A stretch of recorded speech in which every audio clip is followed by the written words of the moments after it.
What's going on, awesome people? Welcome to episode 16 of Countdown to Freedom in Iran. My name is Yasaman Mohsani. I have the pleasure of being the host once again of this weekly live stream dedicated to what's happening in Iran, full of news and updates, full of things that have to do with mental health, physical health, and also always a special guest with somebody that is doing a lot of great things to bring awareness to what's happening in Iran. And tonight is no different.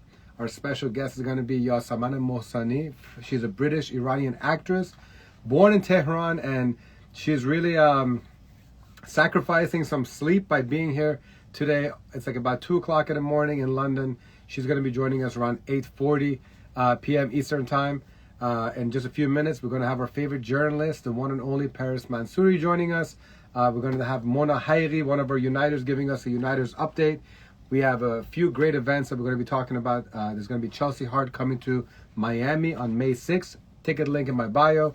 We got a special music video we're working on about Too Much. Check out that in a few minutes when Mona comes. And we got Dr. Rassoul, our stress doctor, who's going to be talking about chemical stress. What is that? You're going to have to stick around and see what that's all about. I just want to take a moment and say hello to some of my favorite people. We got Shahlai Kosari from Signs Are Us that has made this beautiful sign backdrop that we have every episode. So we appreciate our good friends at Signs Are Us. We got Yegan June, one of our awesome Uniters, always here. And there's some new people over here too. Majid, Durud Bar Shama. We got It's Yasha. We got, of course, Mona June. We got Andia. A lot of awesome people. Lifts and Lumpia. We got some Mary Moheban. Anyway, just want to say thank you guys for joining us. Thank you so much for those of you that have been joining us for 16 weeks in a row. It's been a great pleasure to have this opportunity to create this virtual community. It has brought us closer. It has helped us be more aware of what's happening in Iran. And it has helped all of us, hopefully, want to be more active and be more vocal and be able to do whatever we can to be the voice of our people. So thank you so much. Appreciate you all. If you ever have any recommendations on who we should have on an upcoming episode as a special guest on Countdown, don't be shy to either drop it over here, drop it in my Instagram message, drop it in the Let's Unite and Conquer Instagram. I don't care how you let us know, but just message us. We're looking forward to hearing from you at any time. And anyways, also if you have ever any kind of feedback, we're always open to it. We're trying to improve this every single week. Let's get right to it, ladies and gentlemen. It's time to welcome the one and only Paris Mansouri.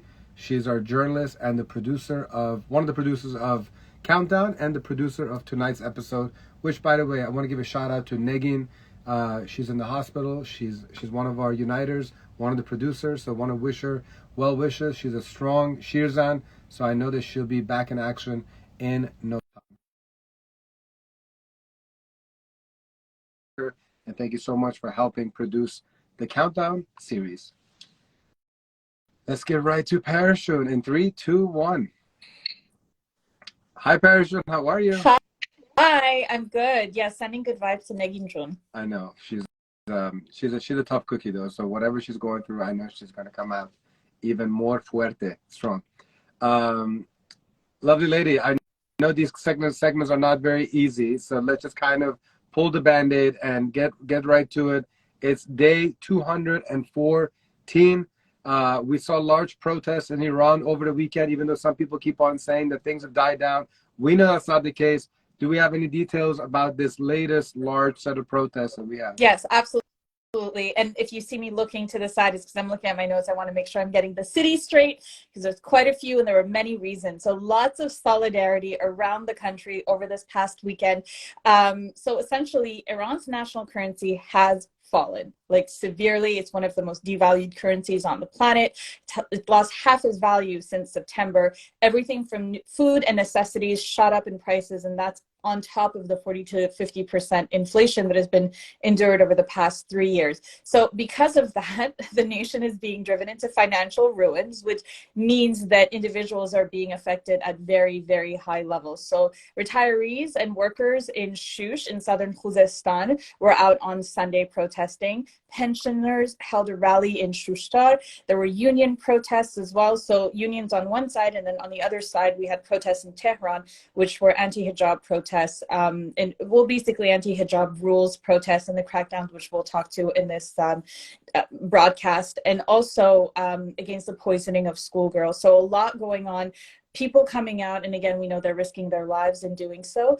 The other thing I want to mention is that names like Shush and Shushtar are those cities like that ring a bell for you? I have actually. I thought you were just telling me to be quiet like usual, but I was like, oh my God, it's actually talking about the city.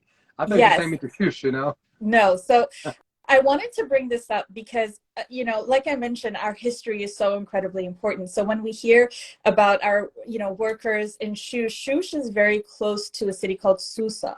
And Susa is actually one of the first cities of our known civilization globally. So if you go to museums and you're looking at pottery and clay and spoons and forks and the first iterations of them, I know a lot of people think it's ancient Egyptians, but Iran's history actually, parts of it surpasses. So Susa is a city that's 10,000 years old. It's actually in the book of Esther as Shushan. So there's these cities that we talk about and workers in some cities. It's not some random small town. We're talking about some of the most historic cities of world civilization. These are their descendants that we're talking about.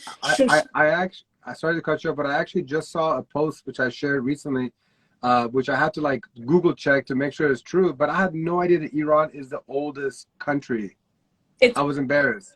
It's among, so the civilization is one of the first great civilizations. We obviously cannot forget, China, we can't forget Japan, we cannot forget about, Latin America and their empires and, all of their history as well. So it's not to nullify a lot of, like, we aggrandize the Persian history, and it should be, there are massive contributions, but we stand amongst the great civilizations. And unfortunately that has been watered down for us. Or even Shushtar that I mentioned, it is a feat of engineering. It's a UNESCO World Heritage Site. It's basically a water irrigation system that has lasted 2,000 years. It is still functional today. If you look at it, it's a hydraulic dam made up of 13 interconnecting bridges. So guys, look up Shushtar hydraulic system. It is absolutely incredible. And, pensioners there are holding rallies as well. So, we're looking up cities, and if you're unfamiliar with them, please look them up because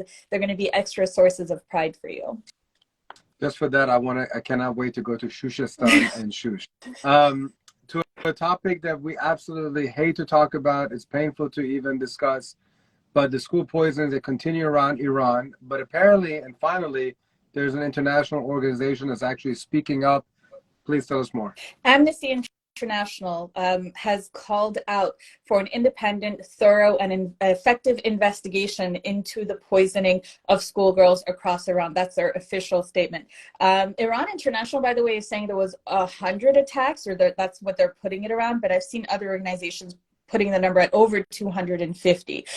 So we are in week 3 of a recent wave of attacks. The latest one happened in Tabriz. There's Haghighi Organization for Human Rights. They're saying that at least 20 chemical attacks happened in various cities over the weekend.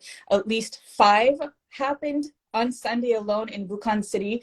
The same report says that while attacks happened, there were also military helicopters that were circling around, flying over the city, and that security forces were, in public spaces. Now, security forces were in public spaces, but no one was helping. So it's very questionable. And if you are seeing the Amnesty International statement, you're going to see that it says urgent action. It's huge, it's in yellow, and you're wondering, like, what's the urgent action? Essentially what they're doing is that they're calling out the prosecutor general. His name is Mohammad Jafar Montazeri, and they have put this letter, this official letter to him, and it's done through the Embassy of Iran at the European Union, and basically saying, acknowledging what's been happening and basically requiring him to provide a response. Now, we'll see whether he provides a response or not. We know how the Islamic Republic feels about the United Nations, so we'll see if they comply, if they have any answers. But that's what's happening. That's the latest. And just so everyone knows,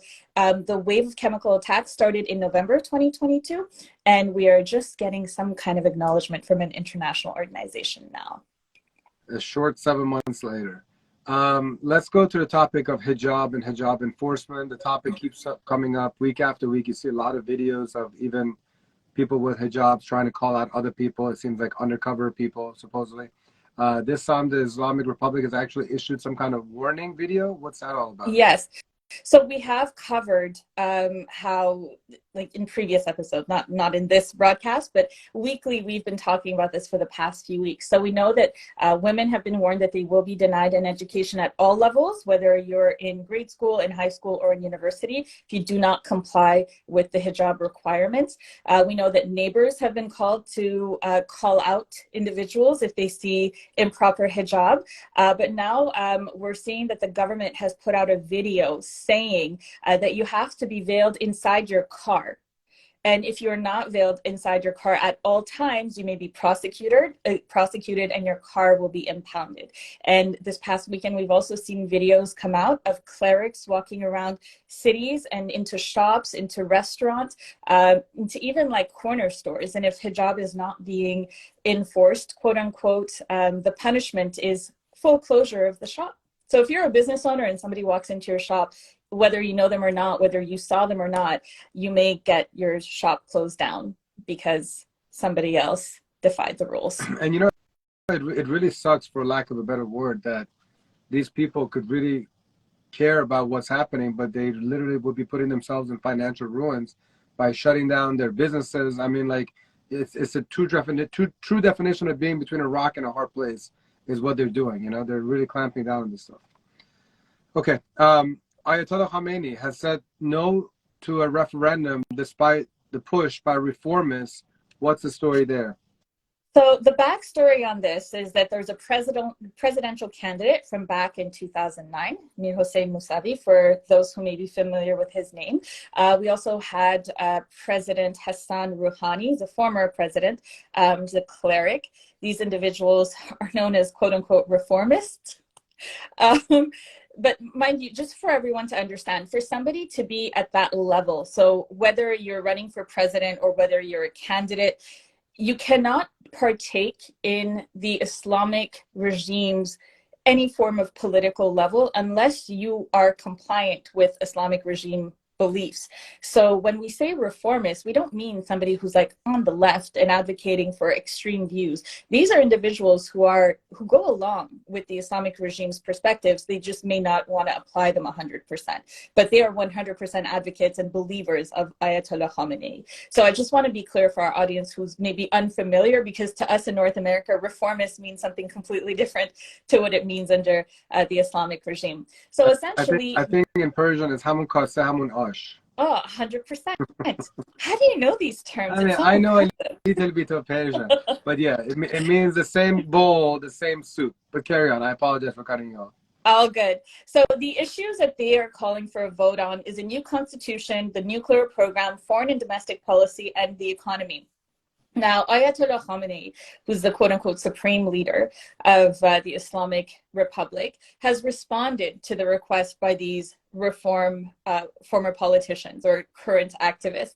And basically, he had an audience. I don't know if you've ever seen his addresses. He's like sitting on this chair in front of an audience. And so he had an audience of select students, and he chose this opportunity to respond to this call for reform. So he said, and I'm quoting as I'm looking on the side, I want to read exactly what he said. He said, "The voice of people should be heard. Is it possible to hold referendum on various issues in the country? Where in the world do they do this? Do all the people who have to participate in the referendum have the ability to analyze that issue?"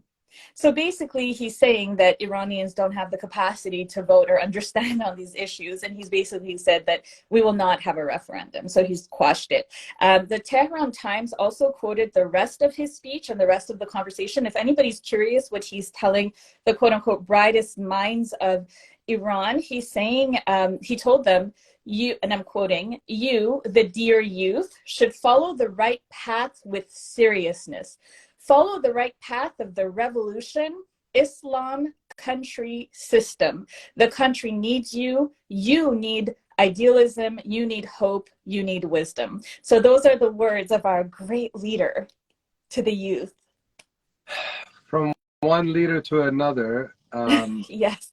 Oh my God. Let's not put them in the same category, I know. please. I didn't even want to cause any kind of thing, but yes, you're right. Crown Prince Reza Pahlavi is in Israel. Some call it controversial, some call it necessary, but regardless of anyone's opinion, it is definitely a historic moment. So can you please let us know about the purpose of the trip?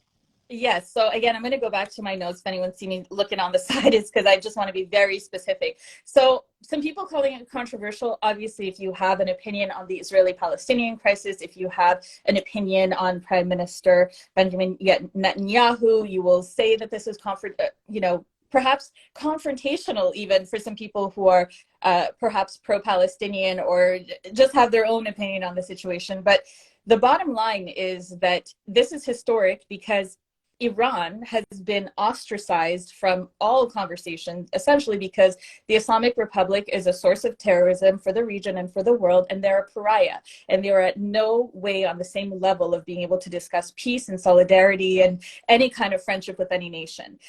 So Crown Prince Reza Pahlavi has been very open and vocal about his trip. He has documented it. We've seen videos, and I want to basically share what he's writing because, there is a purpose to the trip to Israel. And he says, quote, "It's to deliver a message of friendship from the Iranian people, engage Israeli water experts on ways to address the regime's abuse of Iran's natural resources, and pay respects to the victims of the Holocaust on Yom HaShoah, which is Holocaust Remembrance Day." And he says, "I want the people of Israel to know that the Islamic Republic does not represent the Iranian people.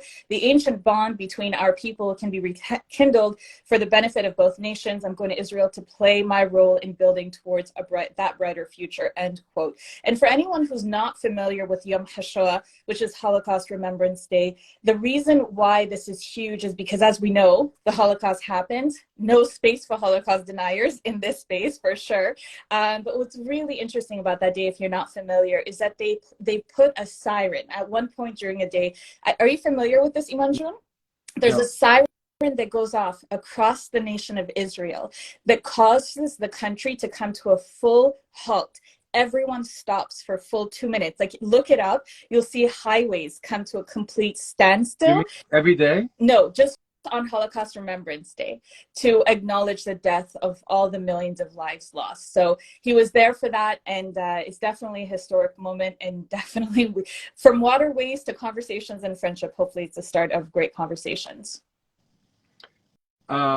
Updates about protesters and detainees. We have a few minutes left, so let's go through these quickly, please. Yes. So at Hadis Najafi's funeral a couple months ago, Hadis Najafi was a woman who went and bravely faced IRGC forces, and she was shot in her chest. At her funeral, there was a doctor and his wife, Dr. Hamid Hassandu, who basically was amongst a crowd of individuals who, in that crowd, there was an IRGC soldier who apparently was murdered, was killed, and a bunch of people have been accused. Were submitted to sham trials. He's one of them. He was given the death sentence. It was overturned, but he was just given a 15-year sentence. That was confirmed. His wife is sentenced to life. She basically confessed under duress and the threat of their son being killed. There's Yasaman Mohsani. He is the Kurdish Iranian rapper. His court case is coming up on May 8th. He has a horrible judge who is presiding over his case. So let's please keep the hashtags going for him. The editor-in-chief of a state-run news website called Deed Bon Iran, he was summoned to make an appearance at the police station, but then they arrested him and no one knows where he's been. And it's really important to note that 95 journalists have been arrested since the death of Jina Mahsa Amini. What about action items this week? What are the hashtags we're following and we should be using? Yeah, so I would really encourage people to check out Vahid Beheshti's accounts. So head over to Twitter, Vahid_Beheshti. He's been on a hunger strike for over 55 days. Use his hashtag, help him elevate, his voice. He's trying to get the IRGC listed as a terrorist organization and acknowledged by the European Parliament, and he's starting off in London. So let's please get attention on him. And of course, hashtag IRGC terrorist. Too much Salehi, Yasaman Mohsani with his court case coming up, and of course, Elnaz Mohammadi and Nilufar Hamedi, who were the photojournalists and journalists who broke the story about Jina Mahsa Amini. The last minute is reserved for your final message for our listeners. I would love to know if anybody's actually starting to use, because I remember when I first learned, it was a couple of years ago that I learned that our language is called Persian when we speak in English, because I always said, in Farsi, this is how we say it, and it's like Farsi is a Persian word, it's not an English word. When I was corrected, I still kept saying it. So I'm very curious if people are following this now. Persian is what our language is called, and Farsi is what we say when we're speaking in Persian. So let's just use the name for our language. Say it in Persian too. Say it in Persian. وقتی که به انگلیسی حرف میزنیم زبون ما هست پرژن نیست فارسی. فقط وقتی که فارسی حرف میزنیم میتونیم بگیم داریم فارسی حرف میزنیم. All right. Thank you so much, Paris, and I appreciate you. We appreciate you. Thank you for having me. See you next Wednesday. Bye. Thanks. All right. So we're going to, first of all, as always, if you appreciate all the research, due diligence, the time that Paris put to create the segment, please show her some love. Make sure you drop her some comments. And I see Negin Jun has joined. I said it earlier, but wishing you well wishes. Get healthy, girl. Appreciate everything you do for Unite and Conquer.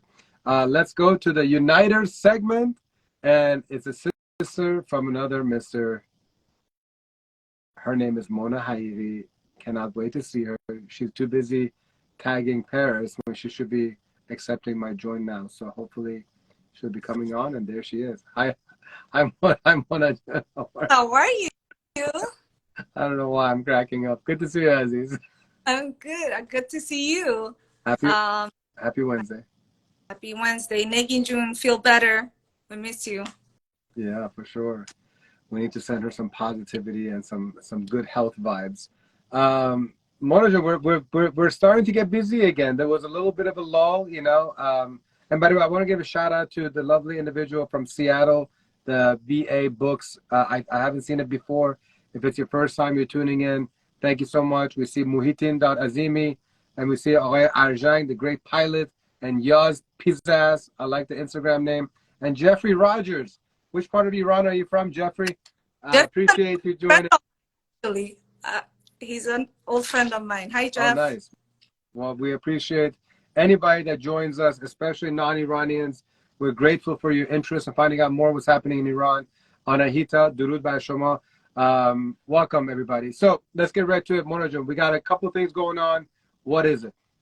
So the Uniters, we're getting together. We're producing a Free Too Much campaign reel. We're essentially recreating the Surah Mush video. We're not singing, we're lip syncing, and each person is going to take a verse and lip sync to Too Much's song, Surah Mush, which is the most famous song, the one that he was arrested for in the first place. And we're going to make a video and just bring awareness to Too Much that's been in solitary confinement for over 170 days, which is just unbelievable. So that's what I'm really excited about it, Mona. Are you excited to get your rap on? I am so pumped. I've been listening to Too Much all day. Yeah. I'm not only going to learn my verse, I'm going to learn the whole song if it kills me. I'm very excited. Yeah, I mean that song, Surah Mush, which translates to like a mouse hole. If you all look up Too Much, TOOMAJ, and then mouse hole, there is a version that actually has English subtitles, which it's never the perfect translation, but you get a feel for the fact that Too Much was literally risking his life when he is rapping these lyrics, straight up calling out the regime, straight up calling anybody that is like holding back this entire revolution, and doing it in our homeland. Like what he's doing is like absolute insane, you know, and literally risking his life. And so the least that we can do in South Florida as the Uniters is come together, lip sync this famous song of his, and we're going to try to make it as fun and cool and something that hopefully you guys will enjoy and want to spread to, especially the non-Iranians. And we want to get the attention of really like the non-Iranian rappers in the world or artists to talk about it, right? Yeah, exactly. We want to tag artists, any artists that we can think of, especially rappers, and bring attention to everyone about Too Much, about Salman, Yasin, and all the other political prisoners that are in there right now suffering. I'm looking forward to this collaboration with the Uniters. It's going to be hopefully a great program or great event. and great video. Let's talk about what's happening on May 6th. Can you tell us? Yes, Chelsea Hart. She's coming to Miami, so very exciting. She has her show, Damet Yar, and it's gonna be like a comedy show that she's doing in different cities actually. But on May 6th, she's coming to Miami, and so get your tickets quickly on Chelsea's bio or Unite and Conquer bio. And Iman, you have it on your bio too. You know it. So you can get the tickets on any of those bios. We keep sharing the information, so you can look out for any of our stories and posts, and you'll see it. So basically, the comedy show is, how she explained it, is she's gonna make fun of the IRGC and in support of the Iranian people, and she's been the biggest non-Iranian support we can think of, and she's amazing. So yeah, and like and because of that, I really hope that the South Florida community really reciprocates that support. You know, I mean, I know we're a very small community, but we do have 10,000 Iranians here, and if they've been following the revolution, they cannot think of too many people outside of Chelsea Hart that is not Iranian, that has been devoting so much time, so much energy, so much money. I mean, time is money. Like, they're sacrificing a lot of things to be able to be the voice of Iranians. And I'm just excited that on behalf of Unite and Conquer, we get to welcome Chelsea on May 6th. And I hope that the rest of the community comes out. The program will start at Platform in South Beach. Is a place that we have our Bakhcha events for Iranian entrepreneurs. We're going to have some great food, Persian food. We're going to have Persian-inspired cocktails for about an hour. So it's a nice little cocktail reception in our garden, in our Bakhcha. And then we head over next door to the Meridian Hotel. And that's where it's going to be a very exclusive setting. No more than 80, 90 people. It's intentionally meant to be a khodamuni, a very, what's the English version of khodamuni? Oh my gosh. Casual, maybe like a casual get-together? I don't know. Yeah, like more like a private, just private, exclusive. kind of. Is that a good way? I think it's good enough. Yeah, but the point is that it's not meant to be this big old event. What Chelsea is doing is kind of like, it's a work in progress. You know, Chelsea's going to be performing the actual Damet Gam show in Edinburgh, Scotland in August. And so she's in different cities from Chicago to Montreal, Toronto, LA, New York, and Miami is using it as a training ground to kind of like fine tune this set. So it's really a great opportunity to kind of get like a little behind the scenes. It's going to be super accessible, meaning like you get to hang out with her, take some pictures. Chelsea is an incredibly humble, down to earth individual that is a lover of our people, you know. And so I'm just grateful that Chelsea's coming, and looking forward to the rest of the group. So click the link in my bio for more info tickets, or Let's Unite and Conquer, or Chelsea Hart's Instagram. Anything else we got? I'm very excited we get to support her a little bit at least, and give a little bit back the way she's been supporting us. Yeah, so on May 26th, Friday, the May last 6th. Friday. No, another thing. After. Oh yeah, I'm so sorry. Go ahead. Sorry. On Friday, May 26th, we are also joining, Uniters are joining together to do the critical mass ride, which is a bicycle ride. You don't have to sign up, you just show up. It starts in downtown Miami and ends in downtown Miami. We'll send out all the details probably by the end of this week or next week. And for everybody, as many people as possible that want to join can join. So it's like a 14 to 18 mile ride. It's pretty casual.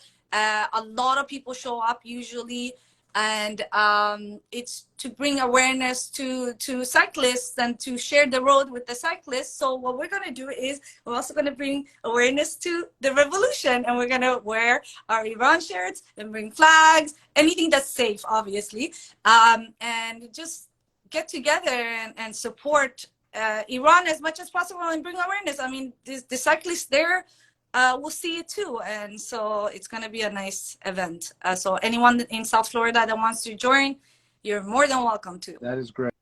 No, honestly, South Florida, you know, thanks to all of our friends that are the Uniters, there's opportunities to be involved in person. If you're outside this area, you know, we just appreciate you joining our countdown series. We have a couple of things coming up that will get the global audience more involved too, so stay tuned. But no matter where you are, if you're an Iranian or a non-Iranian that cares about the people of Iran fighting for freedom, there's opportunities for you to be involved and making sure that you're doing your part. That's all we can ask for from each other, is just do our part, you know? And so, Morajan, thank you so much for doing your part as always. It's a pleasure to see you and wish you a wonderful rest of the Wednesday. Into you. Ba umid azadi. All right, so we're right on schedule. And just in case you didn't know, by the way, Dr. Sam, please go ahead and request to join. It's hard to bring you on if you don't request it. In just 10 minutes, our special guest, Yasaman Mohsani, is going to be joining us. I cannot wait to welcome her. She's a lead actor of the short film Rise, and also a lot of great other things that she's doing. I cannot wait to introduce you to all the wonderful things that she's been doing to bring awareness to Iran and just like in her career in general. So rooting for her. Until we get to Yasaman, first, please help me welcome the always entertaining, always educational, and of course funny, Dr. Sam Rassoul, the stress doctor. Boom. Boom. What's up, my brother? How you doing? How you doing, my friend? Doing well, doing well. Having a good week, ups and downs, but like everybody. So how about yourself? I know. We're doing okay too, man. We're going to get right to it.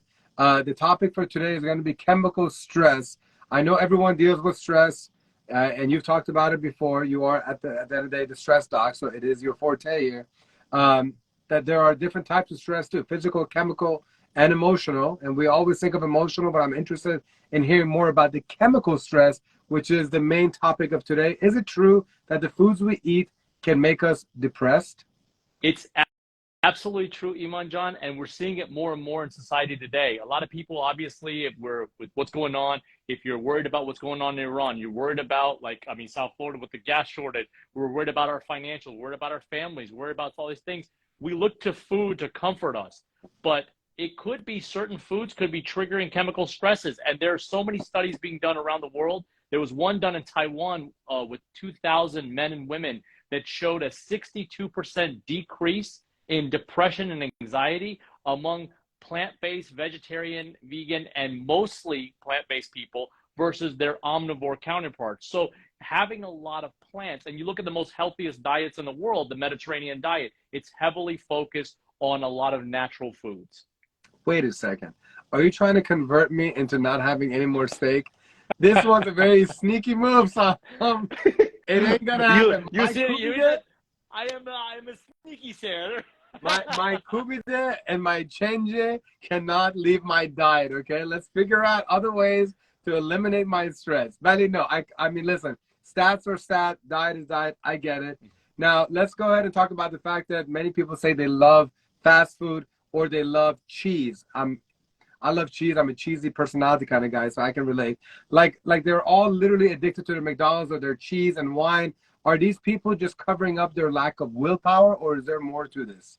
No, because you hear it all the time. People are like, oh, you have more willpower, you do this. But there's actually research and scientific proof that cheese is addictive, because the protein that's in dairy product, which is casein protein, Iman John, it actually, when it's digested in the body, its receptors, the amino acid that it breaks down to, actually connect to the same receptors in the brain that heroin and morphine do. So these are called casomorphines. So there's been a direct correlation that the more dairy products someone has, is literally you become more and more addicted to it. People say, I can't do without my cheese. It's not because they have a short willpower, because they actually have an addiction, like a mild grade heroin or morphine addiction. Did you call it casomorphine? Casomorphine. How do you spell that?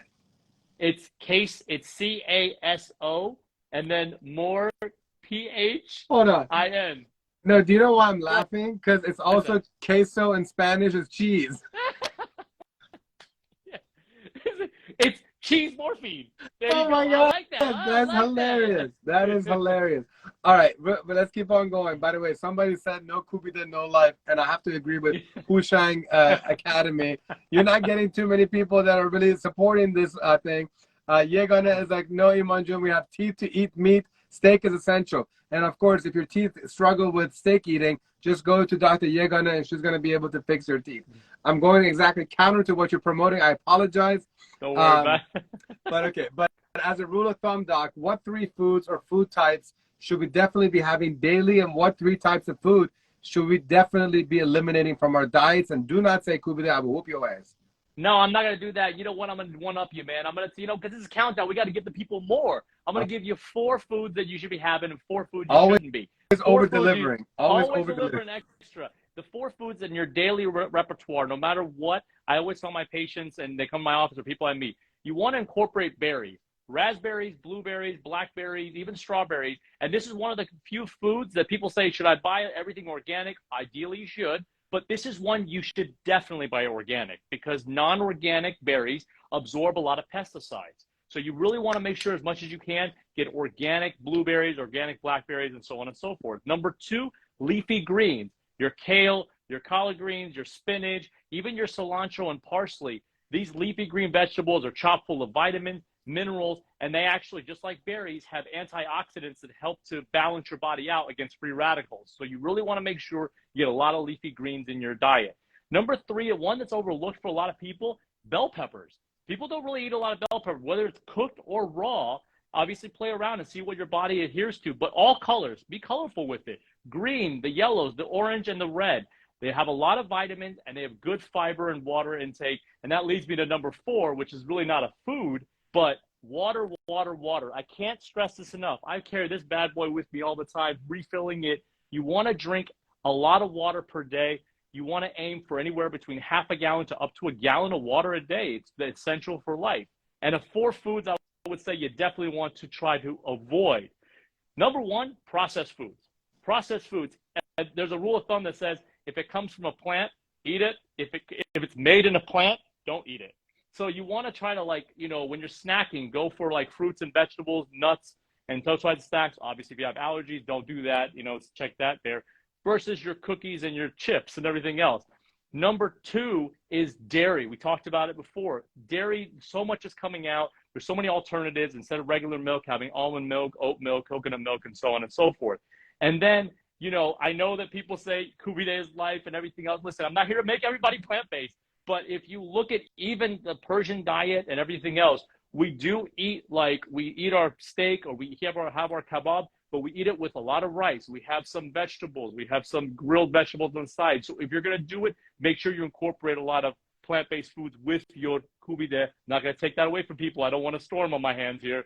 And I definitely would tell people, the other thing is that you really want to try to stay away from any foods that are highly inflammatory. Some people are gluten, and some people can be, in different forms, like any processed carbohydrates. So if you want to stick to your rices and your potatoes, you want to try to stay away from your breads and your pastas as being the biggest carb in your plate.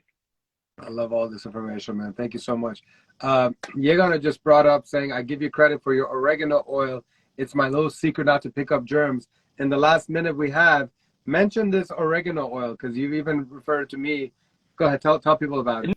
No, absolutely. I mean, when it comes to getting sick, and obviously if you have people and you feel cold coming on, a lot of people look at vitamin C and echinacea and so on and so forth. But the ones that I always keep in my cupboard, always have at my desk, is oil of oregano. It comes in liquid form with a dropper. You basically you could do it 2 ways. You could put 10 drops of it into water and drink that down, or put 4 drops under your tongue and hold it for 20 seconds and then follow it up with some water. You want to make sure, if you get oil of oregano, the brand I like is called Oreganol. It's P73 Mediterranean source. Oregano is antiviral, antimicrobial, antibacterial. It actually helps to get the gunk out of your system per se, and it actually helps give your immune system a boost. I know a lot of my patients love it. Iman John, we've talked about it when you come in, and it's been wonderful. And I always keep it in the cupboard and in the office. So it's a funny story before I let you go. 2 weeks ago, I was feeling sick. I was like, oh yeah, I'm going to use Psalms oregano oil. And for the love of me, I couldn't find what the hell it was. I was so pissed off. So at the moment, it's lost, and I have to pay another $20 to get it. But that's a personal story. Yeah, and then make sure, just like you and my God, we talked about that. Make sure if you put the drops, it's under your tongue, not on top of your tongue, because you're not trying to burn yourself. It is very, very spicy. And it does taste like crap though. Let's be honest, okay? Like if anybody says it tastes delicious, I have some serious issues with them. But I can understand the medicinal benefits. I appreciate that part of it. All right, Dr. Absolutely. Sam, always a pleasure. Thank you so much for everything. Take care of yourself. You Peace. too. Bye. All right, so ladies and gentlemen, that was Dr. Sam. If you enjoyed his little segment, show him some love. Tell him thank you so much for all the information. And at this point, it's my pleasure to welcome our guest. She's waiting in the waiting room. I want to give a little background first because it's always awkward when you're hearing the bio as a person saying. So Yasaman John, I'll bring you on in just a moment.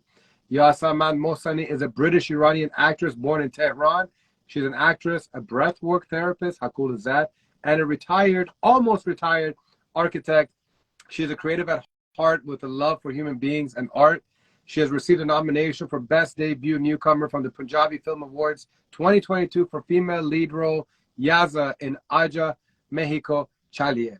Yasaman studied her craft at some of the most renowned schools. She has worked on multiple high-profile projects, and most recently, which is one of the main reasons why I have the pleasure of having here today, she's featured in the lead role in a short film called Rise that pays tribute to Jina Mahsa Amini and so many other Shirzans that have literally lost their lives fighting for freedom.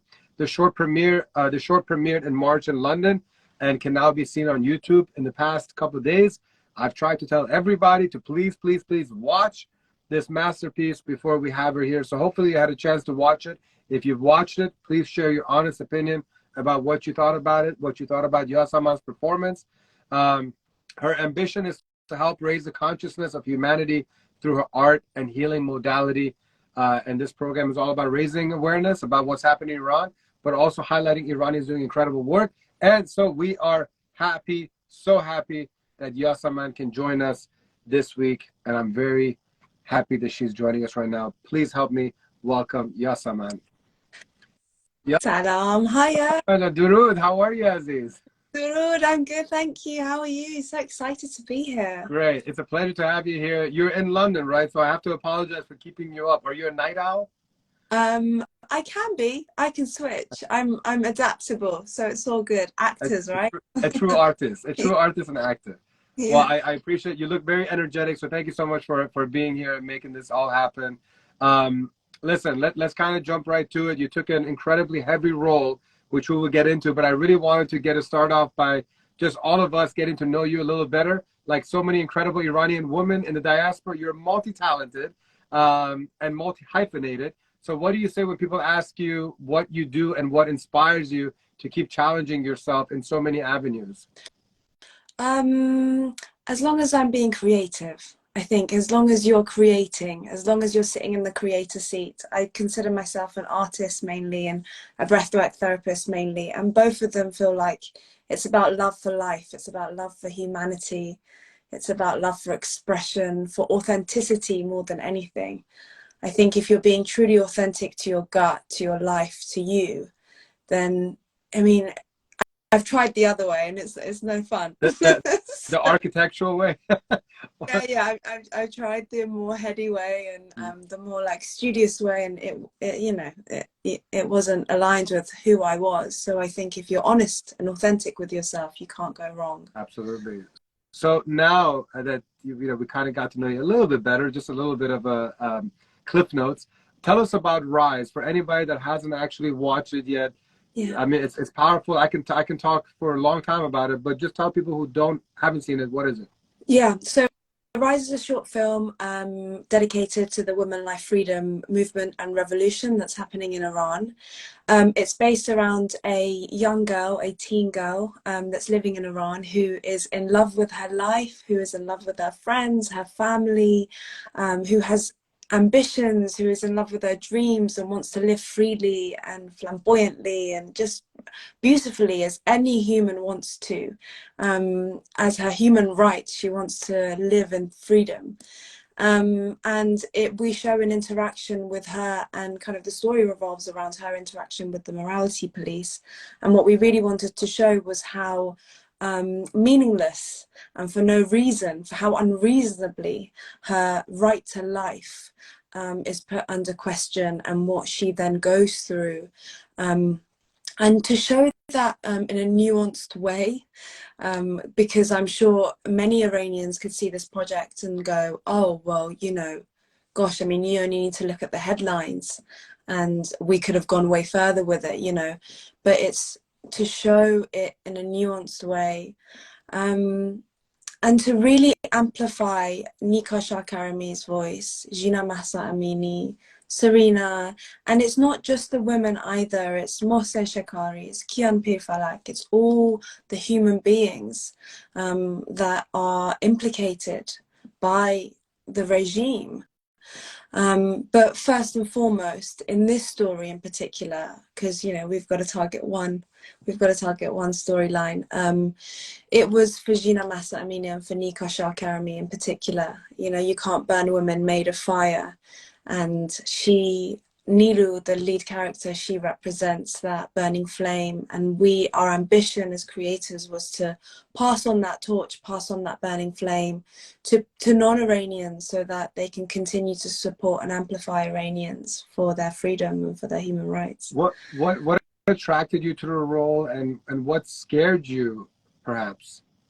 Well, it was a guttural yes for me. My body was like, yes, absolutely, 100%. It felt like everything I was personally trying to do with amplifying Iranian voices in the UK, everything in the protest, it was like, this is where my artistry can channel that, hopefully, where I can open up to be a vessel for Nika, for Massa, to hopefully carry their voice. So it was that.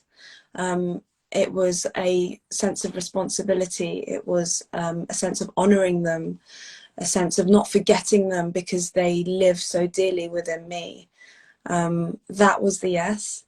What scared me? Well, always as any artist, I think, doing it justice, I was very conscious that although I was born in Iran and was there till I was 6 years old, I'm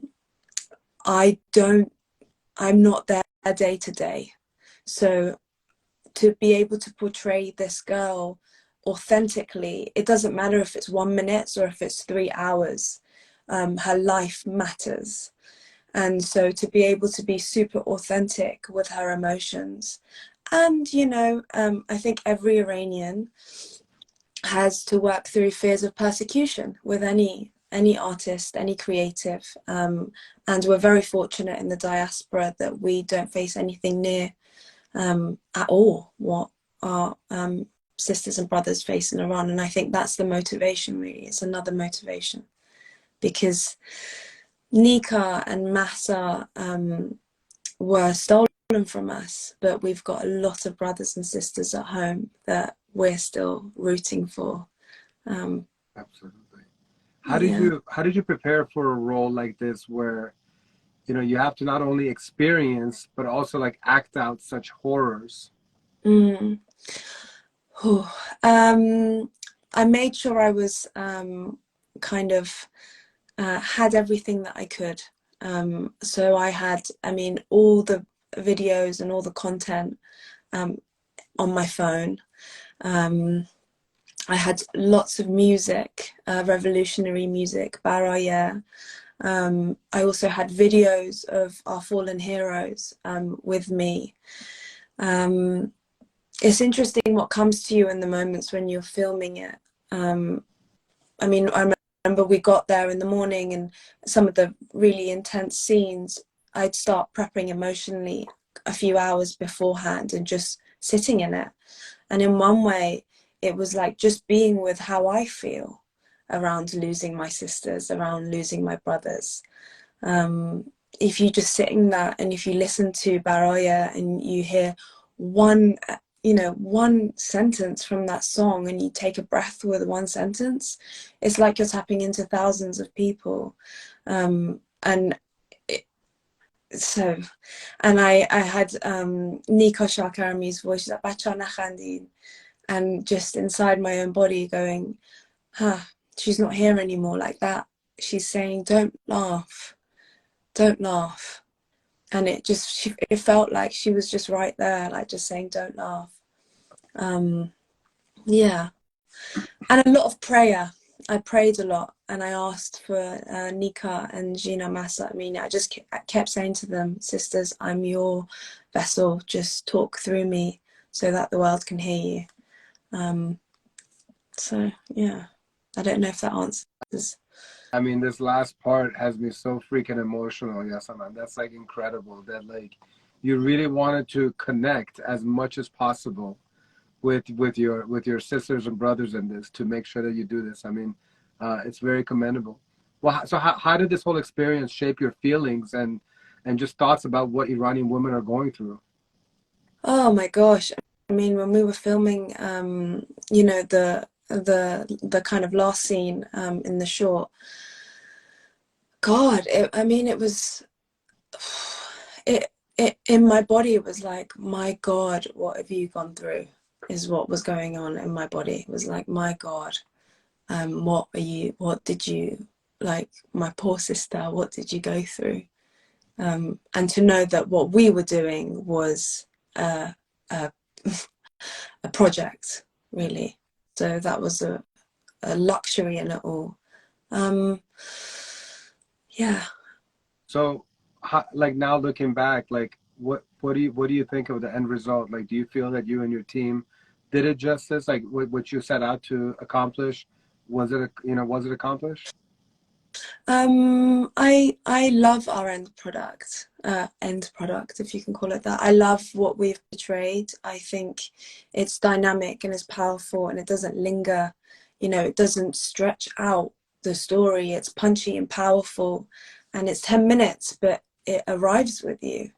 And I know that because I remember the first time I saw it, I then caught myself staring at the ground for a couple of minutes, and I was like, whoa, I'm like processing that. And that's intense, to be in that state when you're in a project. I've never had that before personally myself. It is. I feel like any Iranian, and from the comments from those who've seen it, they definitely agree. But it's obviously a deeply moving short film for Iranians, but for foreigners who may not have, know what's happening for Iranian women or with Iranian women or just Iranian people. How do you hope that your film impacts them? Because I believe that at its core, that's really what you're also trying to do. Is like you want to get this really out to the non-Iranians, because we unfortunately we know what's happening. Yeah. What do you think about that? Exactly. That is one of the most important things. Like, if I could inspire every Iranian to share it with a non-Iranian, is what I would say. It's amazing the feedback that I've had from my friends that are, in the craft of acting, and they've said, wow, I really didn't, I want to get more involved and see what's going on and do my own research, was one person. Another person said, oh, I never knew that the female officers also got involved. That really shocked them. So it was seeing on the different levels and how it influenced their understanding and them wanting to be more involved in it. I've had friends that are from the Punjabi film that have said, oh my God, Yaz, I can't stop thinking about it. Wow, that really touched me. It really hit me. I'm gonna try and do something. That is everything. That's everything. I mean, yeah. So our hope would be that. Our hope would be that people start to recognize and see really the impact of gender apartheid on society, and we start to acknowledge it internationally and in international law as a real crime against humanity, as a crime not only against the women or the feminine, but a crime against the feminine in every human being. Because if you cut down a feminine, we all have a feminine aspect, just like we all have a masculine aspect. Right. So if we hurt the feminine, we're hurting the feminine in every human being. And, just to get that level of understanding would be incredible. So on the topic of hope, what is your hope? Are you hopeful about this revolution? Oh my God, yeah. I mean, if I wasn't hopeful, I think anyone that does any kind of artistry, we all know what the implications are. When you put yourself out there, okay, right, in this current situation, I'm not going home anymore. Like, we know that. And that's cool. I'm happy. That's cool. I'll carry the light of my sisters. That's not a problem whatsoever. But I am hopeful. Of course, I'm hopeful.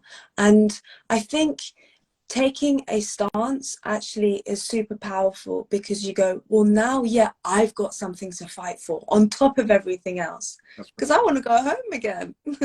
So not only for my sisters, not only for my brothers, not only for my country, not only for the environment, not only for the animals, but I want to go home too. Well, let's kind of end it on that. What do you most look forward to for Free Iran? Oh, the thing I look forward to the most is for people to live how they want to, for Iranian people to that live in Iran day to day, for them to be free and to be happy and to be able to express themselves without any fear of persecution. That, and for the economy and just for all the beauty of our country, for it to be finally realized for ourselves and then within the world. I mean, Iran is so incredibly beautiful, and I can't wait for everyone to realize it even more so, Man, honestly, Yasaman, what I admire the most is that everything that you've answered has been so selfless. It's like all about the people, all about them. Much love to you. I mean, this is amazing what you're doing, and I wish and hope that your film it reaches millions of people. So I hope that everybody here does their part to spread this video, because it really is an amazing film, and now you get to see just what an incredible soul Yasaman is here too. And so, Yasaman, thank you so much. Kheli mamnoon for making time. I wish I could go longer and longer to have more insight from where you're coming from, but I appreciate you. I'm rooting for you, and hopefully you get to continue to create work that inspires other people and sheds light on what's happening in the revolution. Thank you so much. It's been so lovely. It's gone in a blip. It was very, very quick. Yeah. And we'll make a longer version. I have a different series called Awesome People, which highlights awesome Iranians, and you're definitely an individual that falls under that category. So that one's going to be much longer. And hopefully, if you ever come down to Miami, there's a lot of Uniters here, and we would love to welcome you in a nice weekend getaway or a week in Miami to show you our appreciation in person. Thank you so much, and thank you to your wonderful collective. مواظب خودت باش به امید آزادی. زندگی آزادی. Take care, عزیز. There we go. All right. دوقلویم امشب. دوقلو. Take care, عزیز. Bye-bye. قربونت. Wow, I'm seriously emotional. Like, what a great individual we have here. And if you enjoyed getting to know Yasaman Mohsani, please make sure you drop some comments, show her some love. Definitely follow her. Definitely share the Rise video. YouTube Rise short film. It's just really great. I want to give a shout out to Naza Alakija, who was the producer of Rise, and we hope to have her on an upcoming episode as well. She's also in England, so the timing doesn't work very well for an 8 p.m. Eastern program. But man, I'm blown away. What a wonderful human being. Did you guys just notice how she was answering the questions? It was never about her. It was all about the people. And that's why the film was amazing too. She gave it her all for the people. She literally was speaking to her sisters that have lost her life for this. Really incredible. Very profound. Ladies and gentlemen, we've reached the top of the hour. I would love to keep on going. I'd love to continue having all of you in this virtual conversation. But the evening has come to an end. Just a couple of reminders. If you're in South Florida, May 6th, Chelsea Hart. Click the link in the bio. Join us, please. We'd love to have you there. It's going to be a great program. We got to show Chelsea all the love and support that we can. So I'm really asking for South Floridians to please mark your calendars, May 6th. This should sell out immediately. It's the least that we can do to say thank you for Nani Rani to do what she's been doing. We are also going to be having the Critical Mass on May 26th. And then also we're going to be filming the Tumaj Surah Mush music video, which we cannot wait to share with all of you. Please join us again next Wednesday for another episode, 8 p.m. Eastern, of Countdown. Thank you to all the producers of United and Conquer. Thank you for all you joining. And thank you so much for Paris June for producing this particular episode. And Mona June, Haghighi, thank you so much. Dr. Sam, thank you so much. Yasaman Mohsani, Damet Gam. Proud of you. Shabbat Mechem.